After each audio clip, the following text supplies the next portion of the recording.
Para todos. É muito gostoso quando a gente começa a tarefa ouvindo essa prece, né, do Mestre Jesus, o Pai Nosso. E eu acho muito gostoso quando eu percebo algumas pessoas na plateia, né, que fazem a pergunta. E quando a gente ouve vocês fazendo essa prece, acompanhando este eco, é muito gostoso. A importância que existe em nós nos unirmos em oração é muito grande. A oração ela tem um poder que muitos de nós desconhecem, o verdadeiro poder da oração. E o tema dessa tarde é um tema bem complicadinho, né? Nós vamos falar sobre arrogância. E é um tema bem complicado. É difícil você abordar esse tema sem magoar ninguém. E esse não é o objetivo da Casa Espírita. Muito pelo contrário, o nosso objetivo é o de esclarecer. Tomando como exemplo, dia 21 de janeiro, nós comemoramos o Dia Nacional de Combate à Intolerância Religiosa. Isso foi aprovado pela Lei Federal 11.635, no dia 27 de dezembro de 2007. Imaginem bem a necessidade de criarmos uma lei para que seja declarado um Dia Nacional de Combate à Intolerância Religiosa. Nós estamos em 2022 e estamos ainda necessitando que os homens façam lei para que a gente aprenda a respeitar as crenças de cada um. Absurdo, né? Por que é necessário se criarem leis para proteger os direitos de cada um de seguir a crença que bem quiser? Isso é um grande exemplo da arrogância humana. Porque se nós não fôssemos tão arrogantes, nós não nos sentiríamos no direito de achar que apenas a nossa fé é que é certa, a que a do outro está errada. Nós não nos veríamos no direito de acreditar que nós sempre temos a razão e o outro é que está errado. Se o homem já tivesse atingido um grau de evolução maior, não haveria necessidade dessas leis, porque a lei maior são as leis divinas. E se nós já tivéssemos compreensão disso, nós seguiríamos as leis divinas, as leis naturais, e, portanto, as leis dos homens não seriam mais necessárias, porque nós já teríamos consciência disso. Então, falarmos sobre arrogância, nós vamos iniciar fazendo uma leitura de Mateus, no capítulo 20, versículo 20 a 28, que ele diz assim: assim não deve ser entre vós, ao contrário, aquele que quiser tornar-se maior, seja vosso servo, e aquele que quiser ser o primeiro entre vós, seja vosso escravo. Isso está em Mateus, e nós vamos encontrar também no Evangelho segundo o Espiritismo, no capítulo 7, item 4. O maior é aquele que, apesar de todo o seu conhecimento e toda a sua capacidade, ele aprendeu a humildar-se. Ele aprendeu a ser humilde. Esse é o verdadeiro espírito mais evoluído. Aquele que atingiu um grau de conhecimento bem mais elevado do que os outros que muitas vezes convivem com ele, e, no entanto, ele aprende a ser humilde. Tem um expositor espírita maravilhoso que faleceu já há alguns anos, Dr. Reinaldo Leite. Não sei se alguém conheceu, ele fazia palestras, inclusive, na Rádio Boa Nova, escritor, um expositor maravilhoso. E Dr. Reinaldo Leite, ele falava muito sobre Jesus e a grandeza espiritual de Jesus, e ele dizia que Jesus jamais se humilhou. Todo o sofrimento que nós acompanhamos na história do Cristo, Jesus jamais se humilhou diante dos homens. Ele humildou-se. Apesar de ser um espírito, o espírito mais perfeito que já passou na terra, ele em nenhum momento ele demonstrou diante dos homens ser superior. Andar de nariz empinado, querendo ser melhor do que um ou melhor do que o outro. Ele não admitia ser chamado como Senhor, né? Como um grande profeta. O máximo que ele admitia é que se chamasse de mestre, como sendo um professor, apenas um professor. Ele nunca aceitou um título maior do que esse, porque era humilde. Ele jamais permitiu que a arrogância tomasse conta dele, porque já não fazia mais parte. Ele era extremamente evoluído e já não sentia mais, não tinha mais esses vícios que nós ainda temos. Então, esse espírito que deseja se tornar realmente maior, em primeiro lugar, ele precisa aprender a humildar-se. E quando nós falamos em espíritos evoluídos, grandiosos, e que foram um verdadeiro exemplo de humildade, nós não podemos deixar de citar Chico Xavier. O Chico, em várias histórias que nós conhecemos sobre o Chico, conta-se que inúmeras pessoas que procuravam, que conseguiam conversar com Chico, muitas chegavam dizendo: olha, Chico, eu fiz um tratamento aí de regressão, uma terapia de regressão, e eu consegui descobrir o que eu fui em encarnações passadas. E as pessoas diziam: não, porque há não sei quantos anos atrás, eu descobri que eu fui uma rainha, lá não sei aonde. Ou eu fui um rei, eu fui um grande imperador, uma grande imperatriz.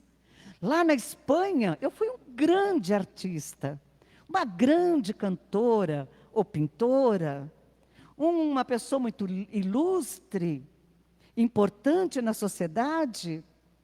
E o Chico ele não comentava nada, ele apenas sorria e dizia: nossa, que bom, né, meu irmão? Que bom, minha irmã. Com muita delicadeza e nada comentava, mas pensava: meu Deus, será que não existiam operários em encarnações passadas? Será que não existiam faxineiros em encarnação passada? Costureiras, domésticas? Será que em encarnações passadas não existiam ladrões, assassinos? Só existiam reis, imperadores, a nobreza.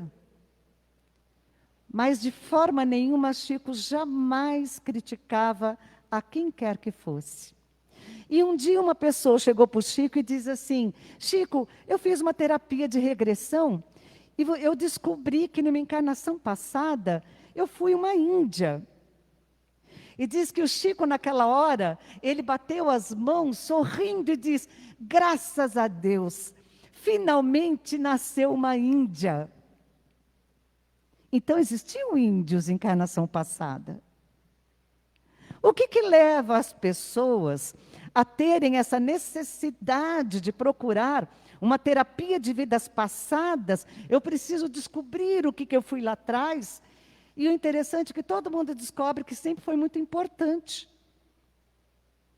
Será que alguém que procura uma terapia de vidas passadas nunca parou para pensar que eu posso descobrir que eu fui um assassino? Que eu me prostituía em encarnações passadas? Que eu vivia como um mendigo pelas ruas? Porque isso sempre existiu. Não acontece apenas nesta encarnação. Sempre existiu. Então, o que nos leva a acreditar que eu fui uma pessoa da nobreza, rei, rainha, imperador, na realidade é o nosso orgulho, é a nossa arrogância, que não nos permite sequer imaginar que eu possa ter sido um malfeitor. E que estou nesta encarnação para me regenerar, para poder de alguma forma, reparar os meus erros de vidas passadas. É muito difícil admitirmos isso, porque nos dói profundamente percebermos que nós ainda somos extremamente imperfeitos. Ainda falando sobre o Chico, tem também uma passagem interessante que diz que uma amiga que fazia parte da casa espírita lá em Uberaba, onde ele trabalhava, uma vez essa senhora chegou para o Chico e diz assim: Chico, você não sabe o que eu descobri. Numa vida passada, nos primórdios do cristianismo, eu fui uma mártir do cristianismo. Eu fui devorada por leões no Coliseu Romano. Ela disse isso, inflando o peito, e vira então para Chico e diz: e você, Chico? Você também foi um mártir do cristianismo? E o Chico, muito humildemente, ele diz: não, minha amiga, com certeza eu não fui um mártir do cristianismo. Com certeza eu não fui mais do que a pulga do leão que estava no Coliseu. Esse é o verdadeiro espírito evoluído. Aquele que não pretendeu em nenhum momento se mostrar como o melhor, o primeiro, o maior. Ele sempre se colocou no papel mais humilde de todas as pessoas. Isso demonstra o quanto Chico era evoluído. E o quanto cada um de nós temos a aprender ainda. Falar de arrogância, ela é muito complicada, porque todos nós, somos portadores deste vírus. Um vírus que se propaga dentro de nós com grande facilidade, sem que nós o percebamos. E é difícil nós reconhecermos isso. Mas quem de nós, em algum momento da nossa vida, já não foi arrogante, principalmente no momento que alguém chega e nos faz uma crítica, e automaticamente, né, naquela revolta, a gente fala: mas que isso? Quem que ela pensa que ela é para falar isso ao meu respeito? Quem que ela pensa que ela é para poder pensar isto de mim? Onde já se viu? O que é isso? Em certos pontos, é a nossa arrogância falando mais alto. Porque neste momento, não aceitamos a crítica de forma nenhuma e indagamos: quem você pensa que é para falar de mim assim? Você sabe com quem você está falando? Eu estou aqui, ó. Eu me coloco aqui. E coloco essa pessoa aqui. Eu me sinto tão superior que eu não lhe dou o direito de me fazer uma crítica. Isso é arrogância. Porque nós imaginamos que arrogante é apenas aquela pessoa que anda com o nariz empinado lá na testa, sem olhar para baixo, que passa sem cumprimentar ninguém. Nem sempre isso é arrogância. Uma vez eu vi uma entrevista da Elis Regina, que o pessoal falava que a Elis era muito arrogante, que era antipática, que era um monte de coisa, tal. E em uma dessas entrevistas, ela fala que não era um problema de arrogância, era que, na realidade, ela era muito tímida.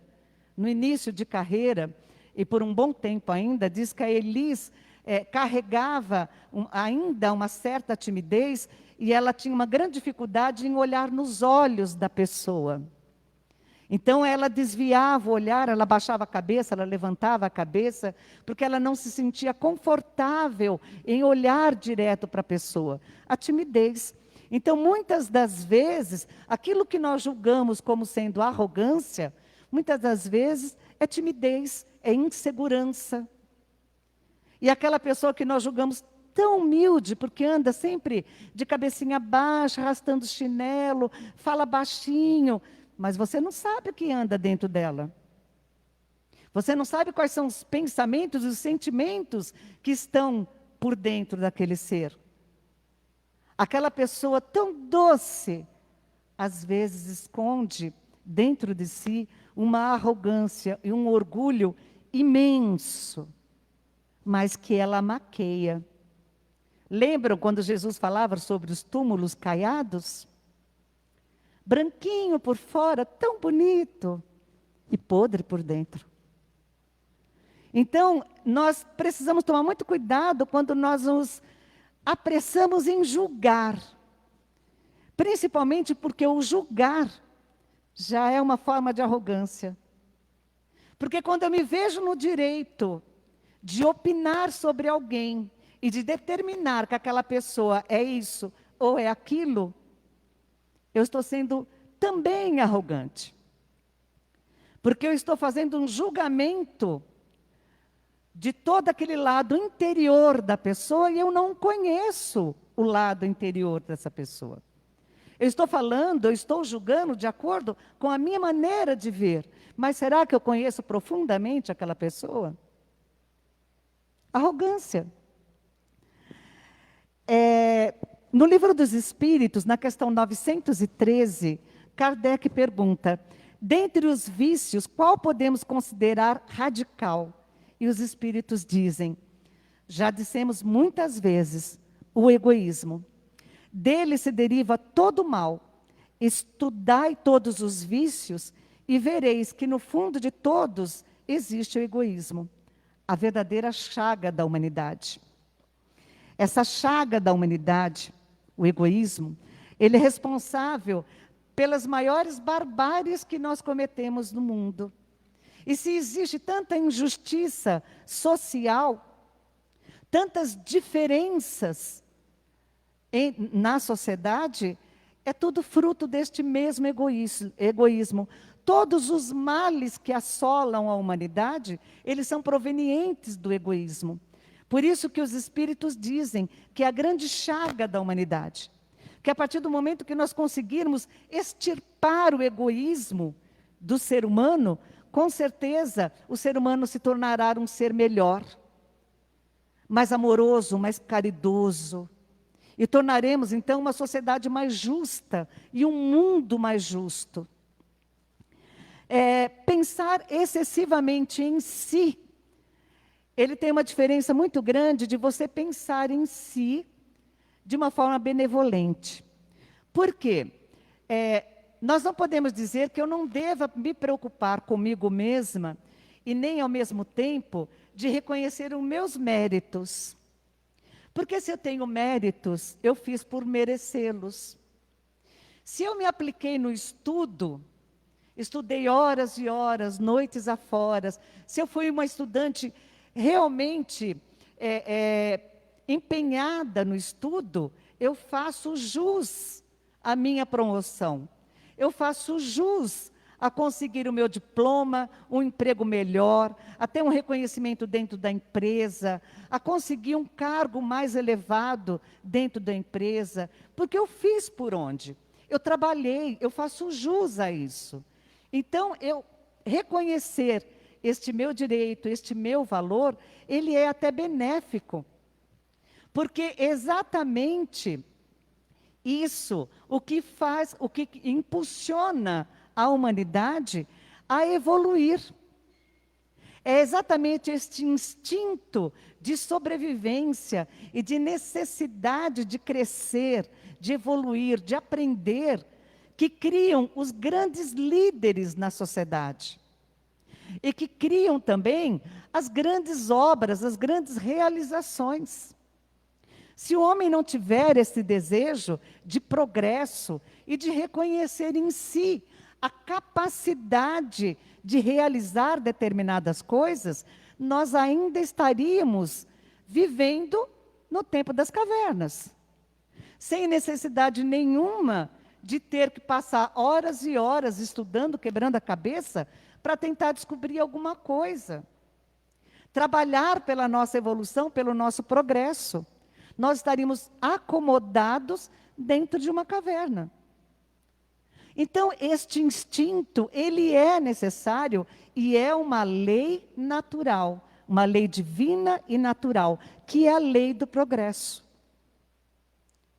Há necessidade dessa lei do progresso para que a sociedade progrida, o homem progrida, que o espírito evolua.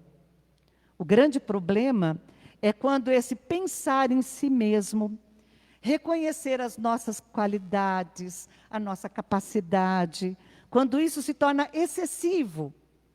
E tudo aquilo que é excessivo é prejudicial. Já ouviram aquele ditado que diz que tudo demais é veneno? Até água demais é veneno. Água demais também mata, né? Então, tudo que é excessivo, ele é prejudicial.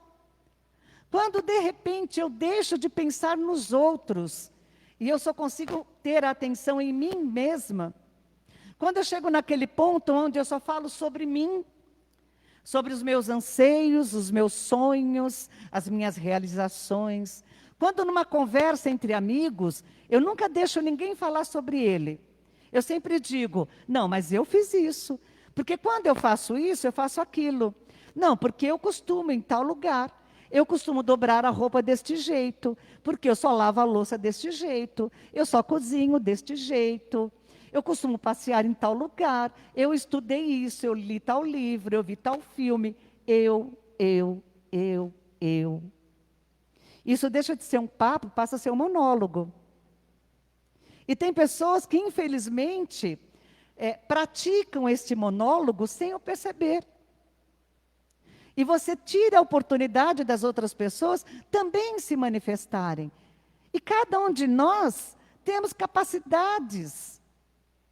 Cada um de nós temos os nossos sonhos, as nossas dores.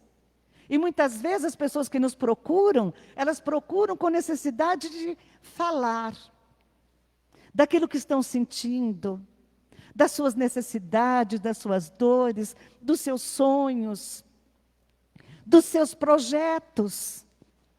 Será que eu paro para ouvir essa pessoa? Ou será que no momento que ela começa a falar, eu logo interrompo e eu falo, não, mas eu só faço assim. Não, comigo é desse jeito, porque eu só sou assim. Este eu, é a nossa arrogância falando.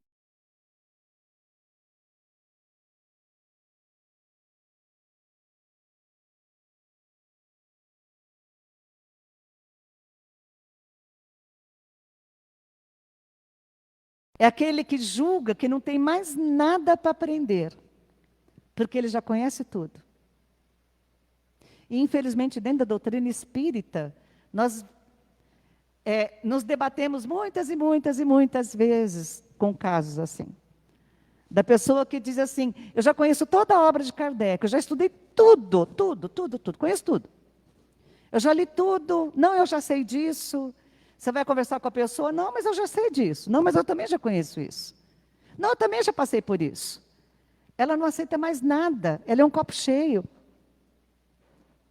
Você não tem mais nada a acrescentar naquela pessoa, porque ela acha que ela já sabe tudo, que ela já conhece tudo. Isso é arrogância. Será que nós já paramos para pensar em quantas vezes nós já tivemos esse comportamento arrogante? Precisamos parar e pensar muito nisso. Este excesso de tudo, quando nós nos sentimos supostamente superiores, moral, social, intelectual, ou de comportamento, ou racial, quando nós nos sentimos superiores, nós damos uma grande margem para que as maiores catástrofes, para que as maiores barbáries da humanidade voltem a acontecer. Porque se nós imaginarmos na arrogância de Hitler, por um preconceito racial, por sentir-se superior, como a raça superior, e que levou milhões à morte no Holocausto. Se nós imaginarmos o número de brasileiros, o número de pessoas que viveram na época da colonização no Brasil, e que por se sentirem raça superior à raça negra, se deram ao direito de escravizar os seus irmãos, porque sentiam-se superiores à raça. Se nós não tomarmos cuidado com tudo isso, e permitirmos que esta arrogância continue crescendo dentro de cada um de nós, nós estaremos sujeitos a cometermos os mesmos erros. Porque até hoje nós estamos necessitando de leis específicas para poder dar direitos ao negro, ao pobre, à mulher, direitos religiosos.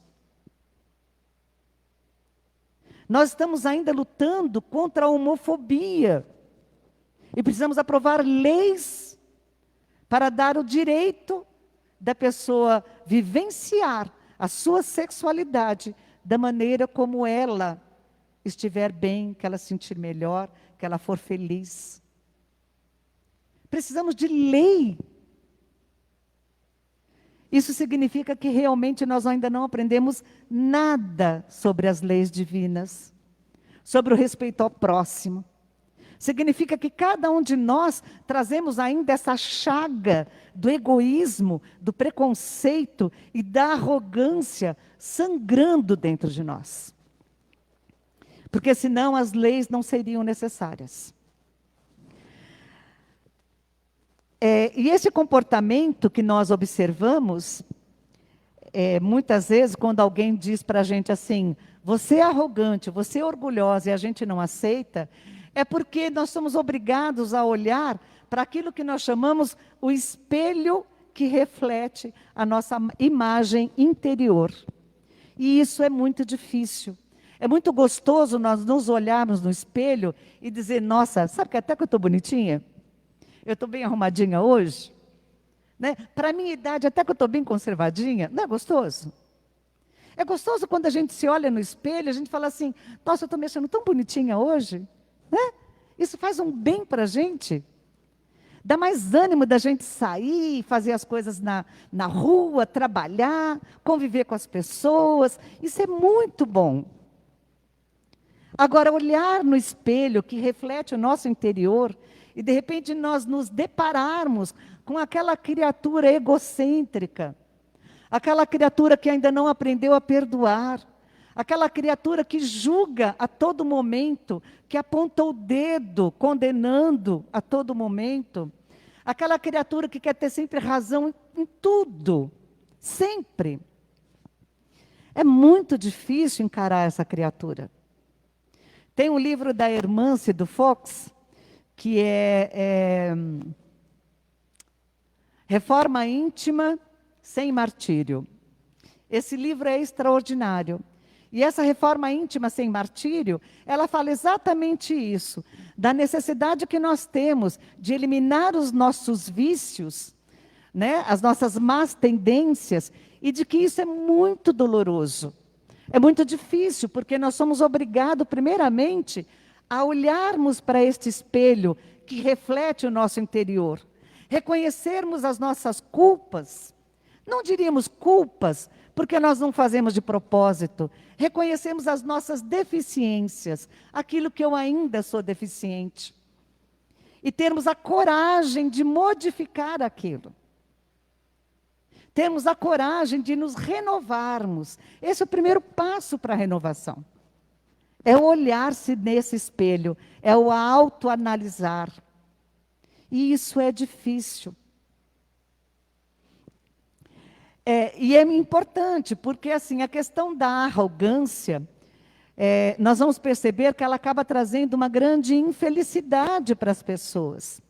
Muitas vezes, nós conversando assim com as pessoas aqui na Casa Espírita, alguns companheiros que vêm pedir orientação, tal, eles falam, eu não sei por quê, a minha vida amorosa não vai para frente, nada dá certo, eu não consigo dar certo com ninguém, deve ter algum irmãozinho espiritual atrapalhando a minha vida, deve ser um problema reencarnatório. Aí, conforme a pessoa vai conversando, ela começa a falar assim, não, mas eu só fiz isso porque eu tenho razão. Eu só falei isso para a pessoa porque ela está errada, eu estou certa. Eu não gosto que faça isso, eu não gosto que faça aquilo.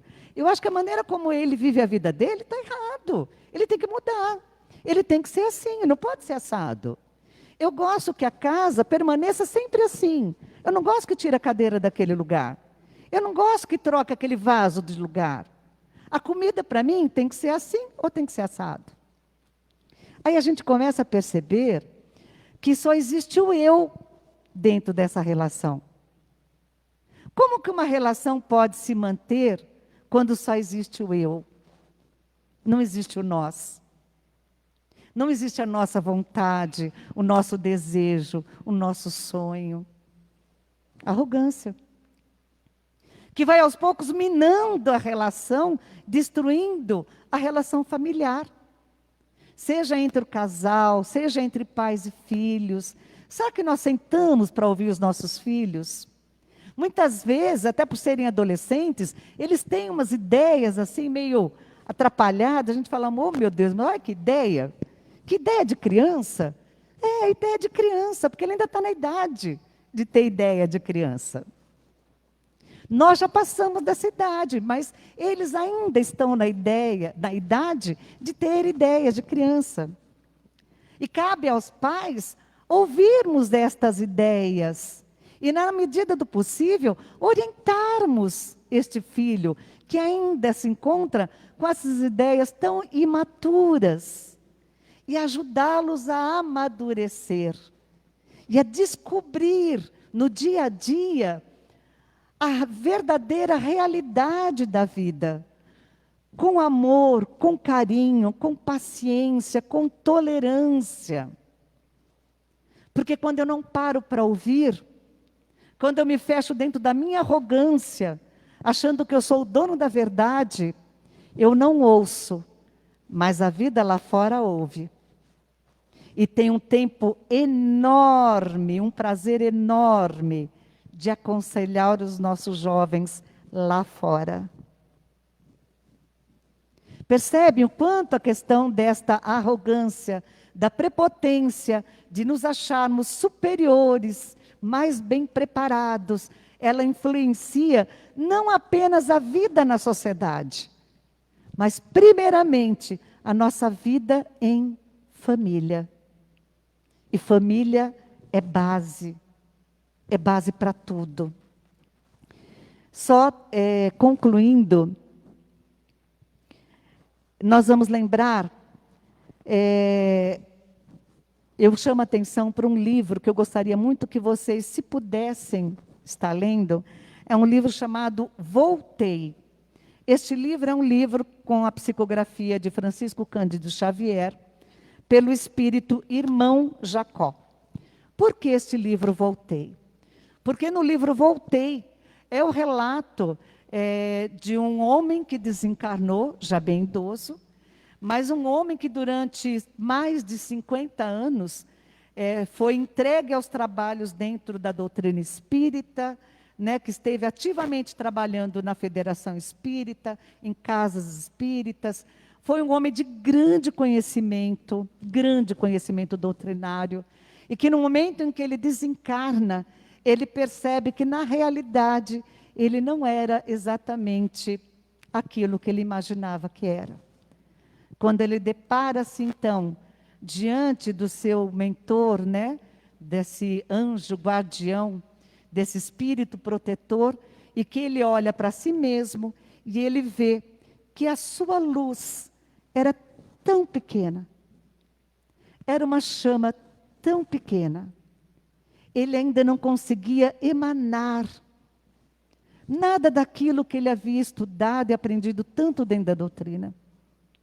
Estava ainda tão envolvido pelas ilusões da vida, pela arrogância, pelo orgulho, pela vaidade, que ele não conseguia emanar uma mínima centelha de luz. Vamos estudar esse livro e vamos também fazer essa autoanálise e pensarmos, será que se hoje eu partir aqui da terra e adentrar a pátria espiritual, em imensa escuridão, eu serei capaz de emanar luz, pelo menos para clarear as minhas pegadas?